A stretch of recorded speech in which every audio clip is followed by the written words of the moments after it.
अब मैं इस मातमी जुलूस का एक हिस्सा हूँ, एक अंसर हूँ। मेरे हाथ मुट्ठियों की सूरत इख्तियार करके मेरे नंगे सीने को पीटने लगते हैं और फिर कोई एक भारी जंजीर मेरे हाथ में थमा देता है और मैं अपनी पुश्त पर दर्द महसूस करता हूँ, जलता हुआ दर्द। घंटों गुजर जाते हैं, सामने एक बड़ा चौराहा है और मेरे हलक से खुशी और अनोखे कैफ में डूबी हुई आवाजें निकल रही हैं, शाह हुसैन या हुसैन। इस चौराहे में ज़ोलल जना खड़ा है जिस पर खून से लथड़ी हुई जेन कसी है। मेरे हाथ मेरे सीने को तेजी से पीटने लगते हैं, मेरे हलक से वही कैफ भरी आवाजें निकल रही हैं, या हुसैन, शाह हुसैन। तारीकी गहरी हो चुकी है, कुछ लोग मिशले उठाए आ गए हैं, अब चारों तरफ रोशनी ही रोशनी है।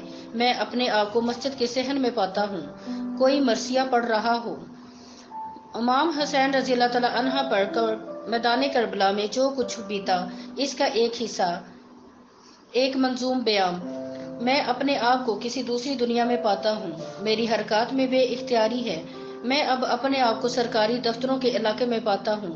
मातमी जुलूस वहाँ से गुजर रहा है, रात खुनक है, सरकारी दफ्तरों की इमारतों पर काले सोगवार झंडे लहरा रहे हैं। रोशनी का एक दरिया है जो बह रहा है, चारों तरफ मिशनों की रोशनी है, रवां दवां रोशनी। काउंसलर के दफ्तर के बाहर सिपाहियों का पहरा है जो संगीन ताने खड़े हैं। मातम जोरों पर है, यजीद को कोसा जा रहा है, हर जुबान इस पर पत्थर बरसा रही है। मुहर्रम का जुलूस आगे बढ़ रहा है। मैं अपने आप को तन्हा और अकेला महसूस करता हूँ और अपने शाने को छू कर देखता हूँ। खून मेरे शानों पर जमा हुआ है, ये मेरा अपना ही खून है। मेरा जिस्म दर्द कर रहा है, दर्द की शदीद लहर सारे जिस्म में दौड़ रही है। अब मुझे हर चीज धुंधली धुंधली नजर आ रही है। फिर मुझे एक खाली घोड़ा गाड़ी नजर आती है। कोचवान मुझे रहम भरी नजरों से देखता है और कहता है, कबूतरों की बीट में थोड़ा सा तेल मिलाकर अपने जख्मों पर मल लो, आराम आ जाएगा। तीर बहदफ नुस्खा है। मैं घोड़ा गाड़ी में सवार होकर कहता हूँ, मुझे शमरान ले चलो। कोचवान ने घोड़े को चाबक दिखाया और गाड़ी चल पड़ी। कोचवान रास्ते में बार बार मेरी तरफ देखता है और कहता है, जनाब, आप बड़े नेक और मुकद्दस इंसान हैं, मेरे लिए भी दुआ कीजिए। मुझे इतना काम करना पड़ता है, दिन रात मेहनत करनी पड़ती है कि दुआ तक के लिए वक्त नहीं निकाल सकता। जनाब, मेरे लिए दुआ कीजिएगा। मेरा नाम सहराब यूसुफ है। नीनो घर पर है, वो दीवान पर बैठी है, आंसुओं की झड़ियां लगी हुई हैं, इसके हाथ बेबसी का इजहार कर रहे हैं। अपने चेहरे को छुपाए बगैर वो आंसू बहा रही है, आहें भर रही है, उसका मुंह खुला है, उसका नन्हा सा नरमो नाजुक वजूद लरस रहा था। उसने मुझसे एक लफ्ज ना कहा, लेकिन आंसू बहाती हुई आंखों ने मुझसे बहुत कुछ कह दिया था। मैं उसे इस हालत में देखकर उसके सामने शशतर खड़ा रह जाता हूँ। वो न हरकत करती है, न अपने आंसुओं को ही पूंछती है। उसके होंठ यूं लरस रहे हैं जैसे मौसम खजा की हवाओं में पत्ते कांपते हैं। मैं उसके हाथ थामता हूँ तो उसके हाथों को बर्फ की तरह ठंडा पाता हूँ। वो अपने हाथ खींच लेती है, मैं उसकी भीगी हुई आंखों को बोसा देता हूँ। वो खोई खोई मुझे देखती है। मैं ऊंची आवाज में कहता हूँ, नीनो, नीनो, क्या हुआ? वो अपने मुंह पर हाथ रख लेती है। जब वो अपने हाथ मुंह से उठाती है तो मैं उसके हाथों की पुष्ट पर उसके दांतों के निशान साफ देख लेता हूँ। अली खां, मुझे तुमसे नफरत है। उसकी आवाज में खौफ है। नीनो, क्या तुम अलील हो? क्या हुआ? वो अपने निचले होंठ को दांतों के नीचे दबाकर कहती है, अली खां, मुझे तुमसे नफरत है। उसकी आंखें किसी ऐसे बच्चे की आंखों की तरह नजर आती हैं जिसे सख्त अजियत पहुंचाई गई हो। अब उसके आंसू थम गए हैं। वो खौफ से मेरे फटे हुए खून के धब्बों से भरपूर लिबास और जमे हुए खून वाली शानों को देखती है और कहती है, मैं तुमसे नफरत करती हूँ। अली खान, आज मैंने तुम्हारी रूह को देख लिया है। वो यूं बोल रही है जैसे अपने आप से हम कलाम हो, जैसे ख्वाब के आलम में बोल रही हो। मैं अपने वालिदैन के घर थी, हम चाय पी रहे थे कि डिच काउंसलर ने हमें दावत दी कि हम उसके यहाँ चले। वो वहां से हमें मशरकी दुनिया की वो रस्म दिखाएगा जो सरासर गैर इंसानी है। हम उसके साथ गए। मैंने मातमी जुलूस की एक झलक ही देखी तो खिड़की बंद कर दी, मगर गर्मी शदीद थी और खिड़की बंद करने से हवा रुक गई थी। लेकिन काउंसलर दूसरी खिड़की के पास खड़ा बाहर का मंजर देख रहा था। अचानक उसने तज्जब से कहा, अरे ये तो वही है। और वो अपना जुमला मुकम्मल ना कर सका। मैंने खिड़की खोली और उधर देखने लगी जिस तरफ काउंसलर इशारा कर रहा था, और वहां मैंने देखा तो जो सीना को भी कर रहे थे, पागलों की तरह। अली खां, मैं शर्म से मरते मरते बची। मुझे शर्म आई कि मैं तुम जैसे वैशी और जुनूनी की बीवी हूँ। काउंसलर रहम भरी नजरों से मुझे देख रहा है। उसके बाद क्या हुआ मुझे कुछ याद नहीं। अली खां, मैं पाताल में गिर चुकी हूँ। तुम एक वैशी और जुनूनी हो। अब हम कभी खुश ना रह सकेंगे। मैं यहाँ से चली जाना चाहती हूँ, किसी ऐसी जगह जहाँ से तुम्हें ना देख सकूं। अली खां, मुझे जाने दो। नीनो, तुम कहाँ जाना चाहती हो? मैं कुछ नहीं जानती, बस मैं यहाँ से चली जाना चाहती हूँ। ये एशिया, मुझे इससे घिन आने लगी है। नीनो, सच सच कहो, क्या तुम मुझसे मोहब्बत नहीं करती? कितनी बेबसी और मायूसी के आलम में उसने मुझे जवाब दिया था, हाँ मैं तुमसे मोहब्बत करती हूँ। मैंने उसे अपनी आगोश में भर लिया और फिर बिस्तर पर लटा दिया। नीनो, चंद हफ्तों की बात है। बाको आजाद होने वाला है और हम जल्द ही वतन वापस चले जाएंगे। वो बेहद थकी हुई नजर आ रही थी। उसने अपनी आंखें बंद कर ली। उसने मेरा हाथ मजबूती से पकड़ लिया और फिर वो जल्द ही सो गई। अगली सुबह वो बहुत जल्दी बेदार हुई और गुस्ल करके मेरे पास आई और कहने लगी, अली खां, तुम्हें चाहिए था कि तुम मेरी पिटाई करते। मैं तो सारा दिन खुद अपने आप को पीटता रहा हूँ। मुझ में इतनी ताकत ही नहीं थी कि तुम्हारी पिटाई करता। नीनो ने चाय खत्म करके कहा, अली खां, जब तक हम ईरान में हैं मैं तुमसे नफरत करती रहूंगी। ना चाहने के बावजूद मेरे दिल में तुम्हारे लिए नफरत मौजूद रहेगी। मैं खामोश रहा। वो मेरे साथ उठकर बाग में आ गई जहाँ मोर रक्स कर रहे थे। फवारा चल रहा था।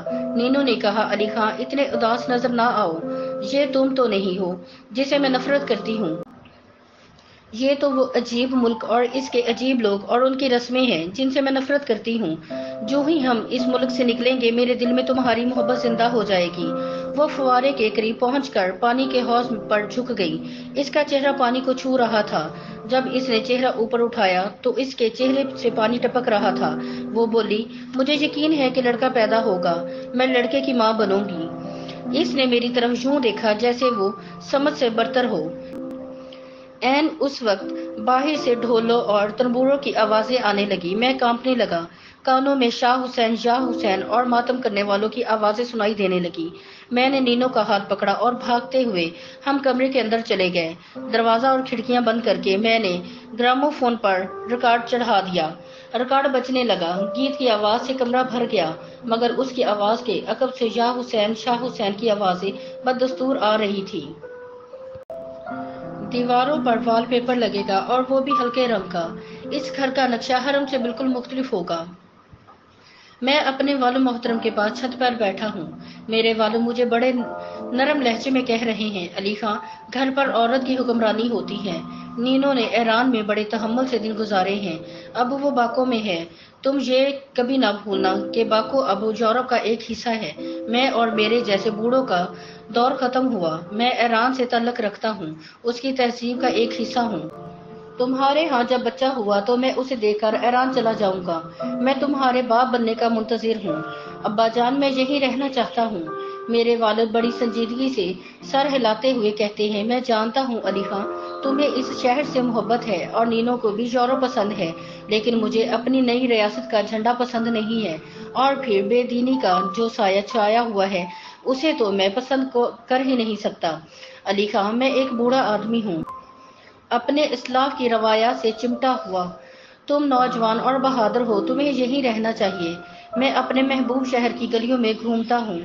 फतेह अली, जो कभी वकील था, अब उस मुमलिकत का वजीर आजम है। मिर्जा असदुल्ला वजीर खारजा है। मैं शहर की गलियों और बाजारों से गुजरता हूँ तो एक अजीब तरह की मसरत महसूस करता हूँ। रूसी सुकड़े और सहमे हुए दिखाई देते हैं और तो और मेरे साबका रूसी उस्ताद तक मुझे झुक कर सलाम करते हैं। सिटी क्लब में अब मकामी गीत गाए जाते हैं और मैं और अलियास बेग वहाँ तुर्क फौजी अफसरों को दावत पर बुलाते हैं। अब हमें तुर्कों के साथ नफरत नहीं रही। शिया और सुन्नी के दरमियान कोई दुश्मनी नहीं रही। सब कुछ भुलाया जा चुका है, लेकिन सैयद मुस्तफा अब भी अपने अकीदे पर डटा हुआ है। जब शहर में बड़ी फौजी परेड हुई तो सबके चेहरे जोश और मुसर्रत से चमक रहे थे, लेकिन सैयद मुस्तफा के चेहरे पर हकारत थी। الیاس بیگ ایک روز مجھ سے پوچھتا ہے، کیا یہ سچ ہے کہ تم اپنا گھر یورپی انداز میں سجا رہے ہو؟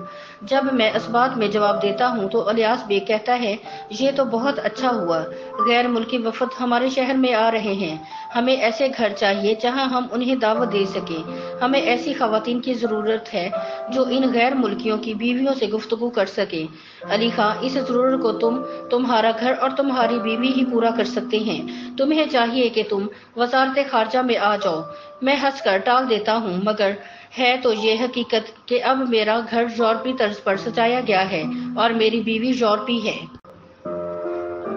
کبھی کبھی میں شہر سے دور صحرا میں نکل جاتا ہوں جہاں مجھے بے حد سکون ملتا ہے، لیکن سکون کی یہ کیفیت عارضی ہے، کیونکہ میں دیکھتا ہوں کہ ترک فوجیوں اور افسروں کے چہروں پر پہلے جیسی تازگی اور بشاشت نظر نہیں آتی۔ انہوں نے یہ علاقہ آزاد تو کرا لیا، مگر اب خود چاروں طرف سے گھر چکے ہیں۔ محاذ پر ان کی حالت کمزور ہو رہی ہے، اور پھر ایک دن ایسا ہوا کہ سلطنت عثمانیہ کا جھنڈا اتار لیا گیا۔ ترک فوجیوں کے چہرے سنجیدہ اور ٹھٹرے ہوئے تھے، اور ایک دن ترک فوجیں ہمارے شہر کو خالی کر گئی۔ چند دنوں کے بعد انگریز فوجی آنے لگے۔ ان کا جنرل نیلی آنکھوں والا تھا، یونین جیک اب ہمارے قومی جھنڈے کے ساتھ لہرانے لگا۔ فتح علی خان نے مجھے کہا میں اس سے وزارت عظمیٰ کے دفتر میں ملوں۔ میں اس سے ملنے گیا تو وہ مجھے دیکھتے ہی بولا، علی خان، تم اپنے ملک کی خدمت کیوں نہیں کرتے؟ میں فتح علی خان کی میز پر پڑے فائلوں کے انبار کو دیکھتا ہوں اور کہتا ہوں، میں تو دل و جان سے اپنے ملک کے لیے حاضر ہوں۔ وہ چند ایک باتوں کے بعد مجھ سے کہتا ہے، علی خان، ملک کو اس وقت تمہارے جیسے لوگوں کی اور گھرانوں کی ضرورت ہے۔ تمہاری بیوی یورپین ہے، دیکھو برا نہ مناؤ، تم ابھی وزارت خارجہ کے دفتر میں چلے جاؤ اور وزیر خارجہ اسد اللہ سے مل لو، وہ تمہیں تمہارے فرائض سے آگاہ کر دے گا۔ میں سب کچھ جانتے ہوئے بھی خاموش رہتا ہوں، اور میرے ذمے جو فرض ڈال دیا گیا ہے اس کی تکمیل پر کمر بستہ ہو جاتا ہوں۔ نینو بے حد خوش ہے، آج رات وہ اپنے ہاں غیر ملکی مہمانوں کی دعوت کر رہی ہے۔ وہ مسکرا کر کہتی ہے، علی خان، میں نے وسکی پینے کی کوشش کی تھی، مگر او میرے خدا، مجھے متلی ہونے لگی۔ اس کا ذائقہ کتنا ہولناک ہے۔ میں سب کچھ دیکھتا ہوں، سنتا ہوں، مگر خاموش ہوں۔ دنیا کتنی تیزی سے بدل رہی ہے۔ ہم دروازے پر کھڑے مہمانوں کا استقبال کرتے ہیں، نینو کے والدین آتے ہیں، الیاس بیگ آ چکا ہے، اب غیر ملکی خواتین آ رہی ہیں، انہوں نے دستانے پہن رکھے ہیں، ان کی آنکھیں نیلی ہیں۔ وہ ہمارے مغربی انداز کے گھر دیکھ کر کچھ حیران رہ جاتی ہیں۔ یقیناً انہوں نے سوچا ہوگا کہ ان کی خدمت کے لیے خواجہ سرا متعین ہوں گے، عورتیں پردے میں ہوں گی۔ نینو ہنس ہنس کر ان سے انگریزی میں گفتگو کر رہی ہے۔ نوجوان برطانوی افسر نینو کے سامنے سر جھکا کر آداب بجا لاتے ہیں، ان کے ہاتھ نینو کے ملائم اور لطیف انگلیوں کو چھوتے ہیں۔ اسد اللہ خان ایک گوشے میں کھڑا سگریٹ پی رہا ہے۔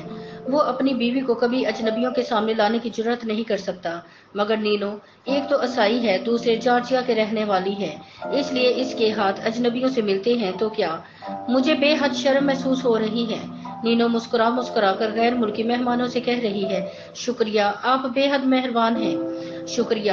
جب وہ میری طرف دیکھتی ہے تو اس کا چہرہ سرخ ہو جاتا ہے۔ میں جلدی سے اپنے ماتھے سے پسینہ پونچھتا ہوں۔ میرے احساسات مجھے کسی چیز پر اکساتے ہیں، اس کو چھپانا ہی پڑتا ہے کیونکہ میں میزبان ہوں۔ میرے بڑوں اور پرکھوں نے ایک بات کہہ رکھی ہے، اگر کوئی تمہارے اکلوتے بیٹے کو قتل کرنے کے بعد اس کا کٹا ہوا سر اپنے ہاتھ میں لیے تمہارے ہاں مہمان کی حیثیت سے آئے تو بھی تمہارا فرض ہے کہ تم اس کے خوب تواضع کرو اور مہمان نوازی کے فرائض میں کوئی کسر نہ اٹھا رکھو۔ برطانوی افسر شراب پیتے ہوئے مجھے کہتے ہیں، تمہاری بیوی بڑی خوبصورت ہے علی خان۔ ایک کافر لوگوں کے سامنے میری بیوی کی یوں تعریف کر رہا ہے، کاش معاملہ مہمان نوازی کا نہ ہوتا، ورنہ میں اسے مزہ چکھا دیتا۔ اسد اللہ خان میری ذہنی کیفیت کو یقیناً بھانپ چکا ہے۔